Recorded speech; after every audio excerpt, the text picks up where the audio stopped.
Luasnya perairan Kabupaten Banyuasin membuat daerah ini kaya akan penghasilan perikanan dan juga pertaniannya. Sejarah atau cerita dahulu tentang suburnya bumi Sedulang Setudung hingga sampai saat ini masih terlihat nyata. Salah satunya adalah potensi Pulau Tikus yang banyak menyimpan kekayaan perikanan. Ternyata Pulau Ekor Tikus yang terletak di perairan wilayah Desa Sungsang II, Kecamatan Banyuasin II, Kabupaten Banyuasin, merupakan kawasan pusat dan juga habitat terbesar perikanan sejak dulu. Asal mula Pulau Ekor Tikus yang biasa disebut warga sekitar Alangan Tikus, yakni pulau yang bentuknya menyerupai panjang ekor tikus. Dahulunya wilayah perairan di pulau tersebut merupakan wilayah tempat habitatnya udang ekspor yang sangat banyak jumlahnya dan habitat ikan dari jenis lainnya.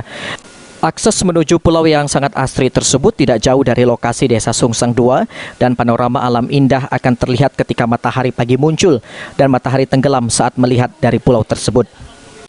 Pemerintah Kabupaten Banyuasin kini memiliki perhatian serius terhadap kawasan Sungsang Sembilang, salah satunya pada aspek ekowisata Pulau Ekor Tikus yang masuk ke dalam wilayah administrasi Kecamatan Banyuasin II.